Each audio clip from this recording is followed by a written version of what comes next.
Welcome everyone. In this video, we are going to see what is meant by mentor-mentee scheme in higher education and what is the role of mentor in mentoring system. Mentor-mentee scheme in higher education. In case of higher education system, teacher acts as mentor and student acts as mentee. And between student and teacher there should be a dynamic relationship for knowledge transfer and for development. That is, there should be interaction between teacher and student, and teacher and student they transfer their views, their skills, their knowledge to each other, and thus there is a dynamic relationship and teacher acts as mentor and student is mentee. When students come from school to college, then this transition is one of the most challenging events in students' life. These students are from different rural and urban areas having different socio and economical backgrounds. And due to unfamiliar environment, most of students face various difficulties in their student life and fail to recognize and achieve their goals. Therefore, the most important task is to provide knowledge and skill to students. For sustainable development of students, Student Induction Program is launched by University Grants Commission. Diksharambh, that is Student Induction Program, which includes SAGE. SAGE means socializing, associating, governing and experiencing. Socializing means students should meet with other students, senior students and with teachers. Associating means student must visit various departments of the college or institute. Governing means student must obey rules and regulations of college or institute. It also gives support to the students. Experiencing means student must participate in various activities taken by the college or institution, such as skill development programs or performing arts, etc. And UGC has given certain guidelines for student induction program, and that program is to help new students to adjust and feel comfortable in the new environment of the institution, and that involves physical activity, mentoring, familiarization to department or branch, creative arts and culture, literary activity, lectures by eminent people, visit to local area, and extracurricular activities in the college. And among all these events or activities, mentoring is one of them. Now we see what is meant by mentoring. First we see what are the common problems faced by college students. The first important factor is parent expectations. The next is peer pressure. Student is under peer pressure. Urban and rural culture.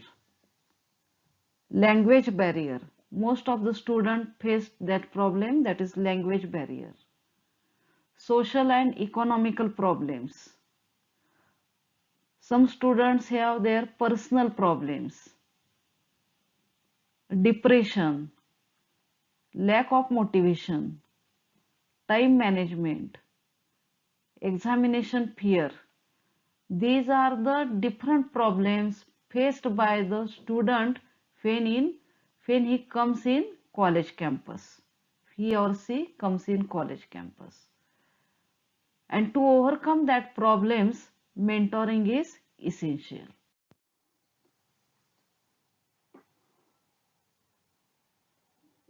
Mentoring. Mentoring and connecting with faculty members is the most important part of induction. The incoming undergraduate students are often influenced by their parents and society to join higher study without understanding their own interests and talents. There is high probability that students fail to develop an understanding about the goals of educational institutes as well as higher education. Students are not aware about that. Higher education institutes play important role in the development of students and society. These are the universal human values that should be developed in higher education institutes. That universal human values are truth and love, righteous conduct, non-violence and peace. And when student came into the college, he or she should be explore, learn and grow with different activities. Objectives of mentoring. The first objective is to develop healthy relationship between students and teachers, to ensure academic and non-academic performance of students.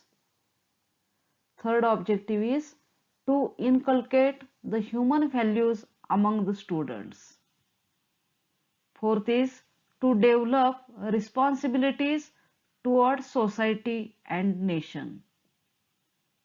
The fifth is to support the students to achieve their goals, to give guidance and motivations to acquire knowledge, to explore the knowledge and talent of students. These are the objectives of mentoring. Then we see mentoring includes teaching, guidance, counseling, motivation, support, advice, and help. Methodology of mentoring. Methodology of mentoring is extremely important. It is best taught through group discussions and real life activities rather than lecturing. A small group of preferably 20 students with a faculty member each can be used for discussions and open thinking towards the same. That is, there should be small group of 20 students, and for 20 students there should be one faculty mentor. Then there should be student mentors, and the student mentors are like this. These 20 students are distributed between two student mentors, which are preferably higher class or last year students. That is, last year students are selected as student mentor depending upon their responsibilities, depending upon their behavior, etc. And these 20 students are divided into two groups, and that are mentored by student mentor, and that student mentors are generally last year students. Program of mentoring. College administration provides the list of first year students to the program coordinator. The coordinator will allot them to the teacher, that is faculty mentor, and there should be maximum 20 mentee per mentor, that is 20 students per mentor. A senior student, that is student mentor, should be appointed for every 10 students in the group. Generally, groups should be made from same department and remain for entire course duration. That is, mentoring starts at first year and ends at last year. That is, generally these groups are made from same department and remain for entire course duration. The mentor and mentee should have to interact with each other via face-to-face interaction, on phone call, through email, or by sending messages. There is no necessity to meet mentor and mentee through face-to-face interaction. The interaction can be made with the help of phone call, through mail, or by sending messages, or by Zoom meeting, online meeting, etc. The faculty mentor should arrange meetings per month, and discussions are made on curriculum as well as on extracurricular activities. Programs of mentoring includes, again, the next point is the mentor should make the action plan for enhancement of mentee. That is very important. Mentor should make the action plan for enhancement or growth of the mentee. There should be a continuous review of mentee's progress. That is, we have to get feedback from students time to time. The mentor should keep the record of all details in the mentoring session. The mentor can involve the parents, head, and principal for reforming of the student with poor performance and indifferent behavior. Some students are having indifferent behavior. For such students, mentor must involve parent, head, and principal for reforming such student. The student mentor should communicate with mentee and understand his or her difficulties and inform to faculty mentor, because student can interact with senior student easily, and therefore the student mentor role is very important. And student mentor communicate with first year students, and that difficulties they are informed to faculty mentor.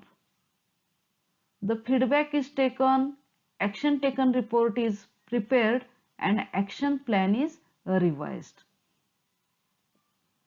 The mentee may subject to disciplinary action if there is violation of code of conduct. If any student, if there is violation of code of conduct, then there should be a disciplinary action. Then responsibilities of faculty mentor. What are the responsibilities?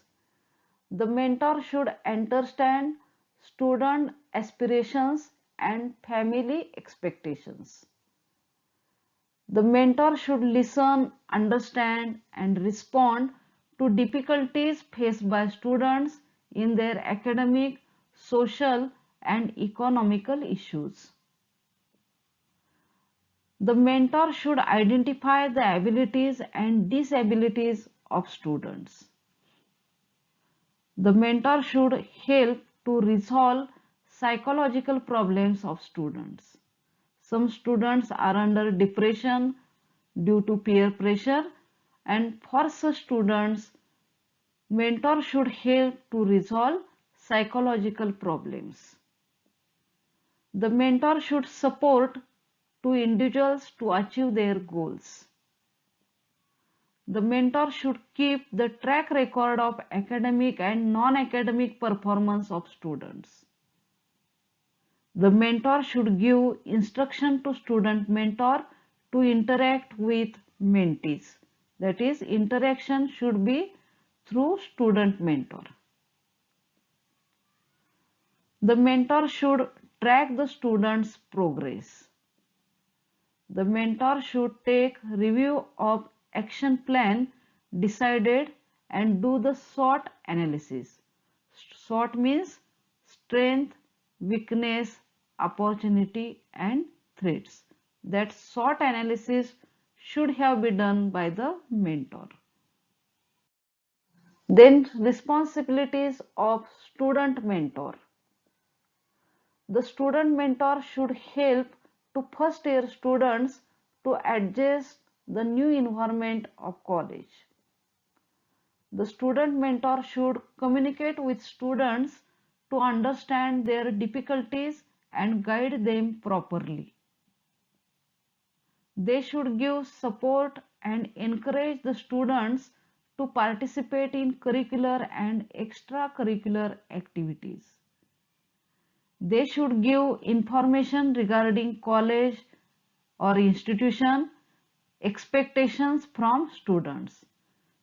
In case of Rayat Shikshan Sanstha, the slogan of our institution is self-help is our motto, and that expectation from students, they should be informed by student mentor to new students, that is mentee. The student mentor should act as coordinator and expected to play a role as a responsible senior of the college. That student mentor is responsible senior of the college. The student mentor should monitor the progress of mentee throughout the year. These are the responsibilities of student mentor. Now we see what are the qualities of good mentor. Good mentor, that mentor should be experienced teacher. That teacher must be knowledgeable. Teacher must be expert. He should be responsible. Mentor should be faithful in nature. And mentor should be interactive. That is, there should be interaction with students. That is very important. Then do's and don'ts. The mentor should act as supporter and not as supervisor. The mentor should share their ideas to mentee and not impose own idea. Own idea should not be imposed on mentee. The mentor should inspire the mentee and not underestimate his or her potential. That is also very important. Mentor should not underestimate his or her potential. There should be commitment between mentor and mentee. Confidentialness is very important. Mentor should prepare the customized growth plan for mentee. Customized growth plan, that is, there should not be one plan for every student. There is a customized growth plan, that is, for every individual student there should be different growth plan.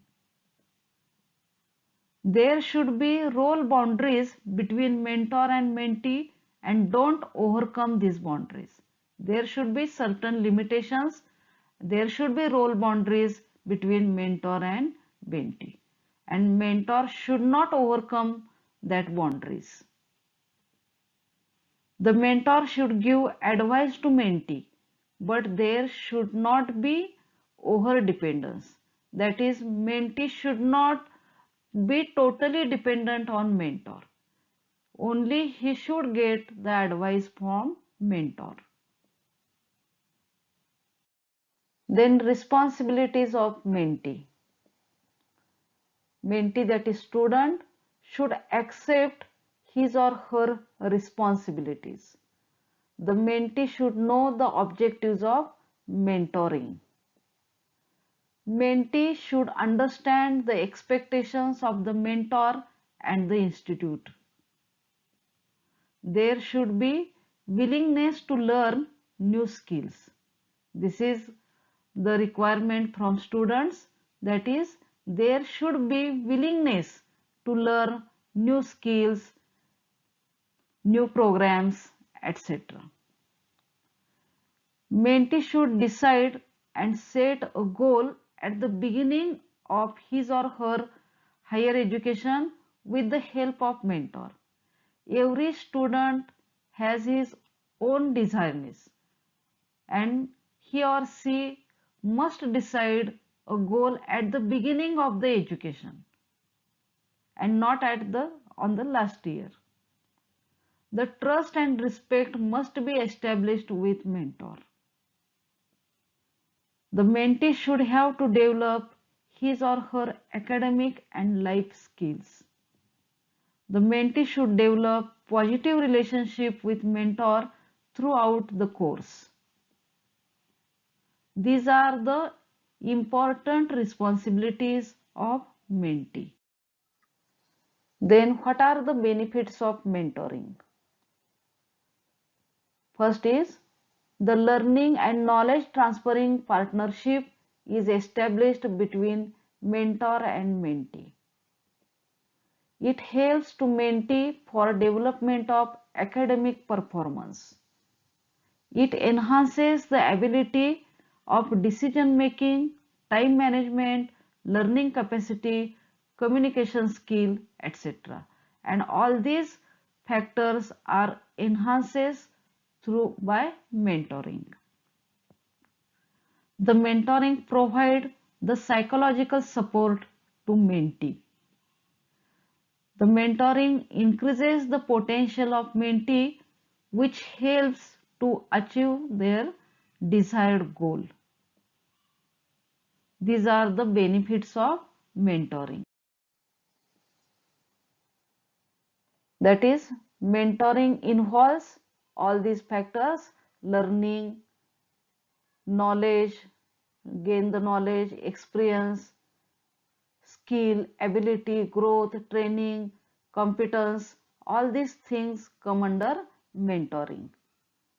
And mentoring is for student progress to achieve goals. That is, mentoring is the journey towards success. Then role of mentor. These are the different roles of mentor. That is, mentor should not be unidimensional. Mentor must be multidimensional in nature. Mentor, though his own role is, first role is teacher, mentor should be advisor, mentor should be counselor, instructor, supporter, mentor should be acts as coach, mentor should be motivator, mentor should be trainer. That is, mentor must have multidimensional nature. Then what is mentor? A mentor is not a someone who walks ahead of you to show you how they did it. Mentor walks alongside you to show you what you can do. This is the steps. In the beginning, mentor is one step ahead with mentee. Then that is the case. The student who is mentee in earlier case, he becomes mentor in the next case and he support the another mentee. And that is mentoring, it is a continuous process. That is, you mentor someone who will in turn mentor others. That is very important. You mentor someone who will in turn mentor others. Thank you very much. This is the role of mentor in higher education system.